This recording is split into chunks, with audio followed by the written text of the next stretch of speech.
Hassan Nasrallah was hailed as a resistance fighter by his admirers and a terrorist by his adversaries.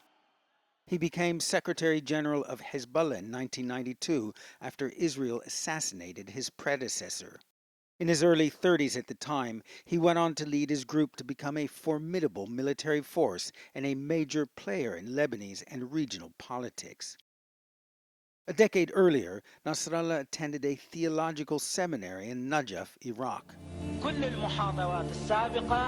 and returned to his native Lebanon where, during the 1982 Israeli invasion, he urged his supporters to take up arms against the invaders. The beginnings of what became Hezbollah. Literally meaning the party of God, the group was backed by Iran and led by local clerics to harass the Israeli occupiers.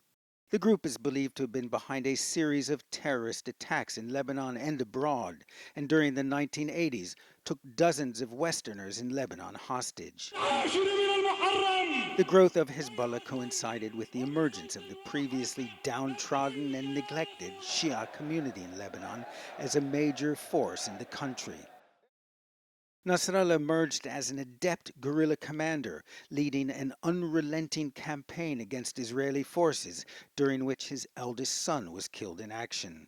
The United States designated the group a terrorist organization in 1997.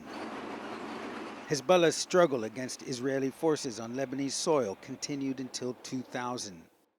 When, in perhaps his proudest moment, Israeli troops withdrew unconditionally from southern Lebanon. Israel, which has nuclear weapons and the best air force in the region, I swear to God, he said, it is weaker than a spider's web. But in 2006, Israel and Lebanon were again at war. The month-long conflict left at least 1,000 Lebanese civilians dead and devastated much of the country's infrastructure. Israel tried and failed to destroy Hezbollah, which came out stronger than ever before. After the war, his focus turned inward on his homeland, Lebanon, where Hezbollah increasingly became a key player in the country's complicated politics and expanded its network of social services. When war broke out in neighboring Syria in 2011, Nasrallah deployed Hezbollah fighters to shore up President Bashar al-Assad's regime, and also provided support to Iraq during its war against ISIS. Iran was quick to reward Nasrallah with money, weapons, and logistical support. But critics say his alliance with Tehran inflamed sectarian tensions and weakened his credibility as a self-styled defender of the Palestinian people. When the Palestinian militant group Hamas, Hezbollah's ally, attacked Israel on the 7th of October 2023, killing more than 1,200 people and abducting more than 250 others,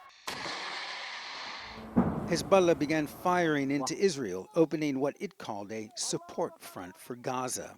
For more than 11 months, Israel and Hezbollah exchanged fire across the border. Nasrallah said this would only stop once the war in Gaza came to an end.